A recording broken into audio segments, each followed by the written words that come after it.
성경 잠언 6장 같이 보시겠습니다. 이 잠언 6장엔 좀 색다른 내용으로 시작을 하는데요. 이 보증 서는 것을 금지를 하죠. 내 아들아, 네가 만일 이웃을 위하여 담보하며 타인을 위하여 보증하였으면 내 입의 말로 내가 얽혔으며 내 입의 말로 인하여 잡히게 되었느니라. 이 하나님께서는 우리가 세상에 매이는 것을 허용하지 않으시거든요. 어떤 보증이라든지 어떤 이 보증만을 말하는 게 아니죠. 어떤 일종의 어떤 금융체계 같은 것들을 이용해서 알 수 없는 미래를 위해서 투자를 한다든지 그런 것들을 통해서 수익을 얻고자 한다든지 그러한 어떤 내일 일을 알 수 없는 사람이 하나님께 의지하지 않은 채로 내일 일을 계획하고 그것을 얻고자 하는 그러한 시도 때문에 스스로를 세상에 매이고자 하는 것, 이런 것들을 성경은 허락하지 않는다는 거죠. 이게 보증을 섰다가 잘못될까봐 그런 것만을 의미하는 건 아니고 애초에 이런 길을 가지 말아야 된다는 거예요. 우리는 세상에 속하지 않은 사람들이고 세상에 매이는 삶은 성경이 허락하지 않죠. 그래서 여기 보면 제가 예수님이 마태복음에서 하신 말씀을 써놨죠. 나는 너희에게 이르노니 도무지 맹세하지 말지니. 그냥 미래에 대해서 어떤 확신하지 말고 또 맹세하지 말라고 성경에서는 분명히 말씀을 하고 있어요. 이 보증 문제 같은 것들은 참 인간사에서도 많은 문제를 일으키는 일 중 하나죠. 성경에서는 이런 일들에 우리가 어떤 이유로든 매일 필요가 없다라고 말을 해요. 이것이 제 생각에는 두 가지 때문에 이런 문제가 들어올 수가 있다고 생각이 드는데 더 다른 이유가 있을 수도 있을 거예요. 그냥 자신을 위한 어떤 투자적인 개념일 수도 있고요. 혹은 그냥 어떤 인간관계라는 측면에서 거절할 수 없는 관계 때문에 오는 걸 수도 있겠죠. 근데 이거나 다 부질없거든요. 이거는 돈이고 이거는 세상 사람인데 세상 사람이나 세상의 돈이나 다 우리한테는 매이면서까지 지켜야 할 만한 것은 없어요. 그러니까 이런 데 매이는 것을 허락하지 않으셨고, 그리고 미래를 확신하지 말라는 것. 그래서 제가 맹세하지 말라고 어떠한 확신을 하는 것, 어떠한 결과가 있을 거라고 반드시 확신하는 것, 이런 것들은 성경에서 항상 허용하지 않는 거죠. 그래서 보증 서는 것을 성경은 허락하지 않는다는 것을 좀 기억을 해주시면 좋을 것 같습니다. 우리가 져야 할 유일한 빚은 사실 사랑의 빚이죠. 피차 사랑의 빚 외에는 아무에게든지 아무 빚도 짓지 말라. 이렇게 성경은 이야기를 하죠. 꼭 보증이 아니더라도 이 빚을 요즘 세상이 참 빚을 이용해 살게 만들거든요. 이게 좀 자본주의라는 세상이 가진 어떤 특성인데 남들 그렇게 산다고 우리도 그렇게 살면 안 되겠죠. 많은 말 하지 않아도 아실 거라고 생각이 듭니다. 우리는 그리스도인이고 사랑이라고 하는 빚 외에 다른 빚에 매여 있어서는 안 되는 거예요. 제가 여기서 성경을 쓰진 않았는데 여기 보면 보증을 하게 되면 이렇게 자기가 스스로 잡히게 된다고 말을 하잖아요. 이게 매이는 거거든요. 이렇게 매임으로 인해서 어떤 하나님을 섬기거나 하나님의 뜻 가운데 사는 데 있어서 어떤 오히려 방해를 받게 되고 세상으로 끌려가는 삶을 살게 되죠. 우리는 그러한 데에 매이고 그러한 빚을 질 필요가 없고 오직 사랑이라는 빚, 우리는 이웃에게 항상 사랑이라는 것을 가지고 대해야 되거든요. 그거 외에는 우리가 짊어져야 할 어떤 짐이 없다는 거예요. 성경은 이런 거를 너무나 분명하게 우리한테 말을 해주고 있습니다. 그래서 이제 이거랑 좀 대조적으로 개미를 본받으라고 이야기를 하죠. 게으른 자여, 개미에게로 가서 그 하는 것을 보고 지혜를 얻으라. 개미하면 딱 우리가 알 수 있는 게 참 가장 잘 어울리는 단어가 이 근면이죠, 근면. 성실? 이 근면하고 성실하다는 것은 하나님 앞에서는 굉장히 가치가 있는 거예요. 요즘 사람들은 뭐 창의성이니 어쩌니 뭐 이런 소리 많이 하지만 이 세상에 새로운 것은 없다고 전도서에서 말하거든요. 하나님께서 사람에게 요구하시는 것, 하나님께서 우리에게 요구하시는 것은 근면하고 성실할 것이에요. 보증이라든지 빚이라든지 그런 알 수 없는 미래 때문에 투자할 것이 아니라 현재의 근면과 성실을 가지고 있으라고, 이것을 성경에서는 가장 중요하게 이야기를 하는 거죠. 그래서 이 개미를 보고 본받으라고. 개미는 그 위에서 시키는 사람이 없어도 두령이라든지 간역자라든지 주권자, 위에서 명령하는 사람이 없어도 먹을 것을 여름 동안에 예비해서 추수 때 양식을 먹는다. 겨울을 견뎌야 되니까 그 얘기를 하고 있는 거죠. 우리가 여기서 보면 또 우리가 세상에 매이지 말라는 거에서 극단적인 반응을 하나님께서는 허락하지 않고 있어요. 우리가 뭐 아무것도 안 해도 된다, 뭐 그런 것은 허락하지 않으시는 거예요. 자신의 게으름을 그런 데다가 포장하지 않도록 주님께서는 정리를 해 주셨어요. 이 노동이라는 것은 참 우리의 인생에서 빠질 수가 없는 거예요. 이 노동은 이게 이 구절이 어디인지 아시겠어요? 창세기 3장이죠. 창세기 3장에 보면 아담이 선악을 알게 하는 나무의 실과를 먹어서 타락을 하게 되는 그 장면이 나오죠. 그때부터 이 세상에 노동이 들어왔어요. 왜냐하면 이러한 어떤 저주로부터 안식의 날을 사람이 기다려야 하기 때문에 이 노동이 들어오게 되었고, 우리는 이걸 피해가려고 하면 안 돼요. 이거는 사람이 받은 어떤 인생의 피할 수 없는 어떤 운명이죠, 이것은. 그래서 근면하게, 성실하게 우리에게는 일을 해야 할 필요성이 있죠. 말이 필요가 없는 되게 중요한 주제예요.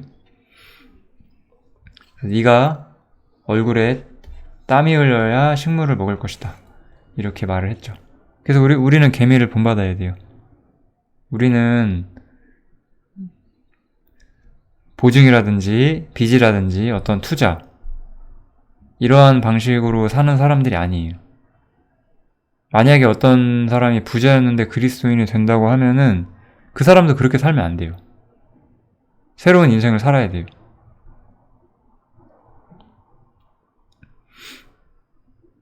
그래서 저는 어떤 굉장히 부유한 사람이 TV에 나와서 자기가 회심했고 그리스도인이 됐다고 말하는데 그런 거 잘 안 믿어요. 왜냐면은 그들의 삶이 변한 게 없거든요.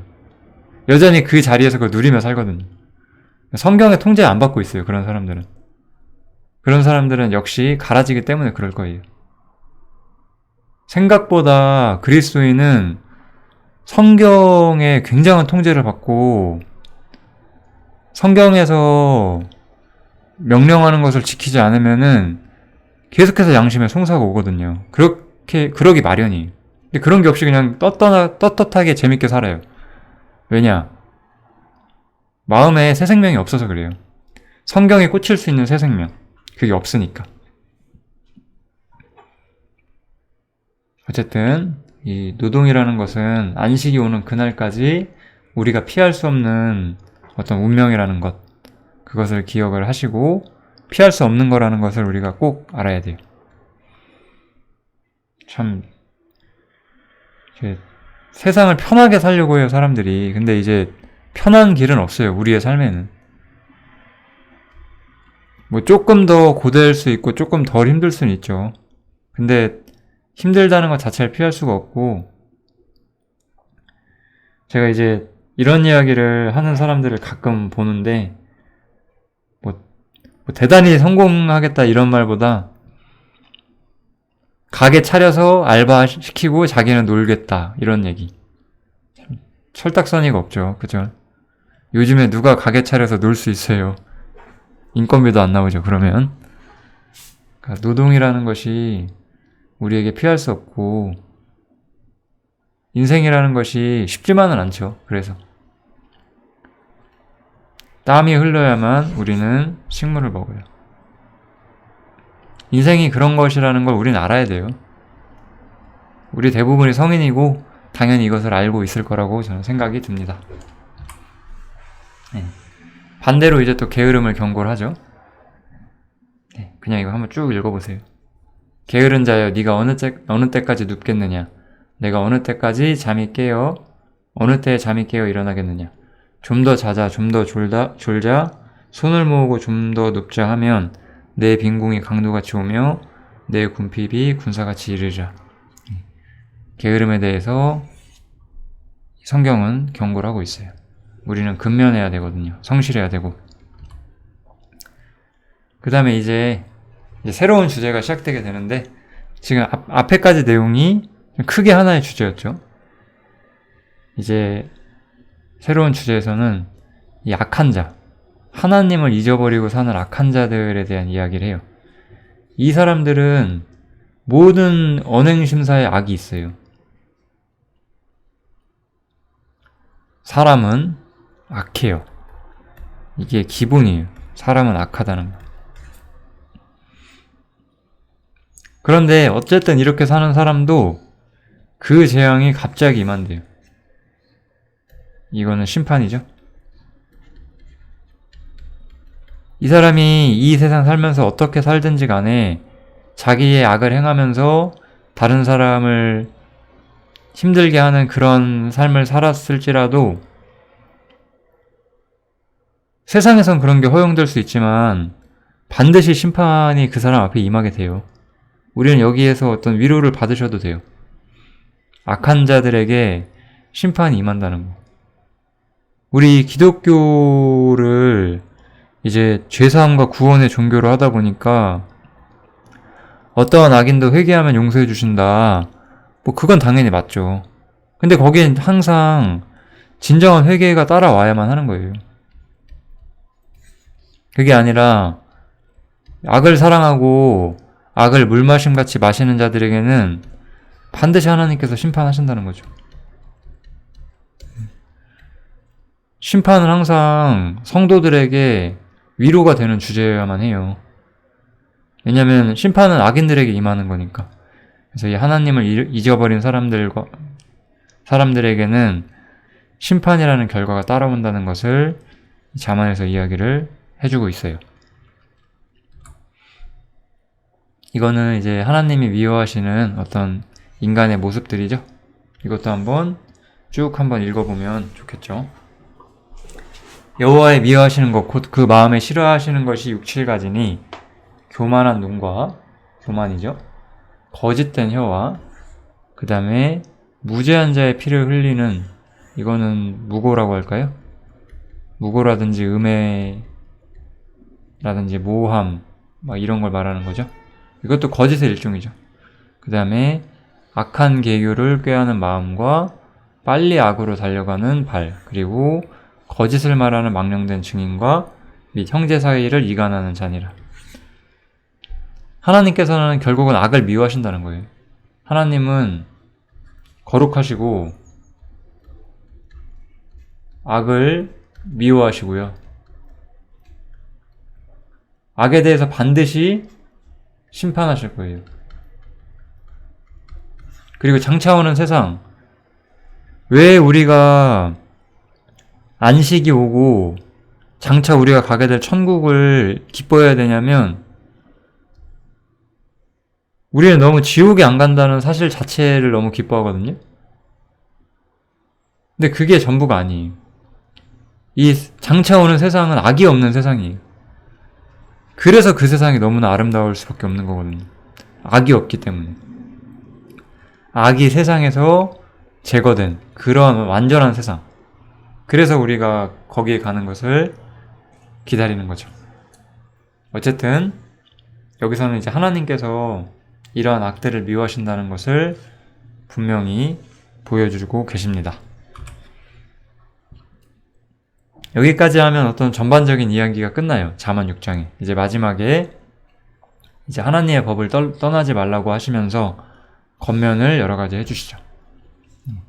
이건 이제 잠언 우리 1, 2, 3, 4, 5장에서 계속 봐왔던 주제예요. 명령은 등불이고 법은 빛이고 훈계의 책망은 생명의 길이고, 이렇게 하나님의 법, 하나님의 말씀을 떠나지 말아야 될 것을 계속해서 우리가 잠언에서 보고 있죠. 여기에 대해서 이제 구체적으로 약간 3가지 정도가 좀 나와요. 첫 번째는 이제 음료. 이방 계집에게 홀리지 말라, 이런 식으로 이야기를 하죠. 음료는 우리가 우상이라는 것을 공부를 했어요. 그래서 우상에게 빠지지 말라고 이야기를 하는 거예요. 하나님을 섬기지 않고 다른 것들에 마음을 줌으로써 하나님을 잊어버리지 말라라고 이야기하죠.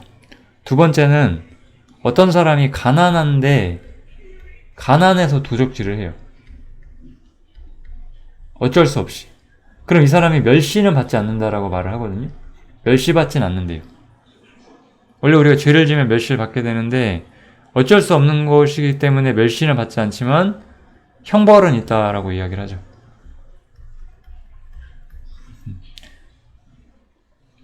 하나님께서는 이런 부분에 있어서 공의로움이 항상 있어요. 우리는 이런 거 착각하면 안 돼요. 우리가 너무 약하거나 너무 불쌍하거나 너무 없기 때문에 이럴 수 있지 않냐? 안 돼요. 성경에서는. 우리가 무슨 사회의 어떤 정의 같은 거를 말하면서 이 약한 자들, 우리가 말하는 약한 자들을 두호하는 것도, 이것도 성경에서는 허락하지 않아요.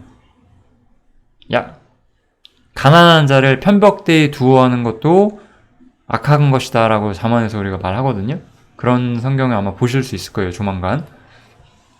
그래서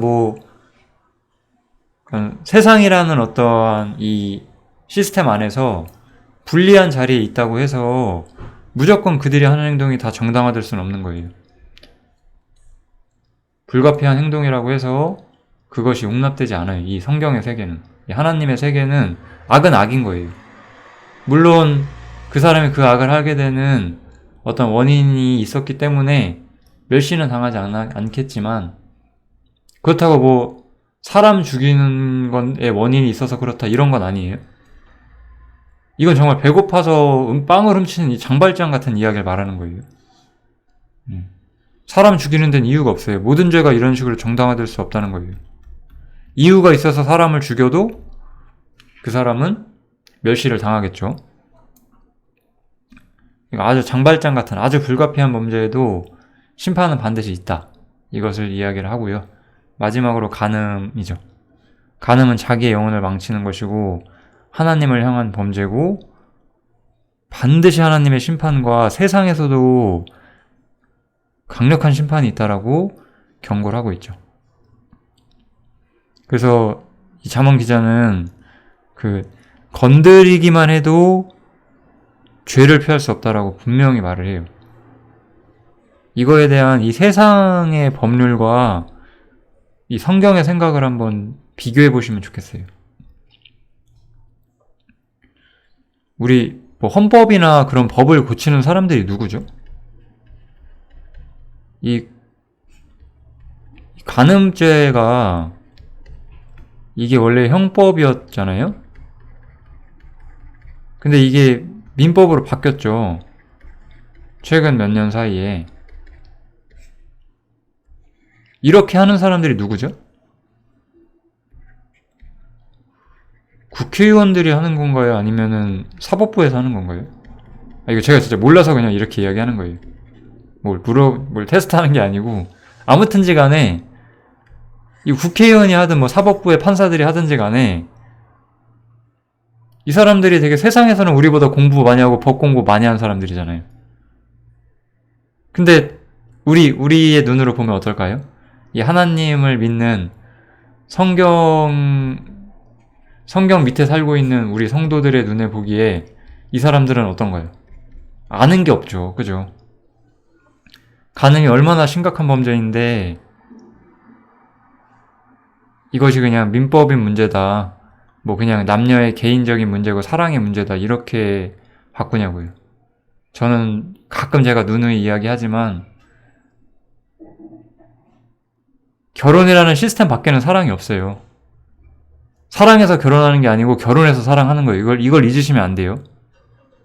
이 남녀 문제라는 거, 결혼이라는 거에 대해서 하나님의 거룩한 법이 있었다는 것을 우리는 항상 잊어서는 안 돼요. 그래서 여기까지 좀 기억을 해주시면 좋을 것 같습니다. 잠언 6장 여기서 마치겠습니다. 잠언은 참 쉽죠? 쉬워서 되게 편하게 들으실 수 있을 것 같아요. 여기서 마치겠습니다.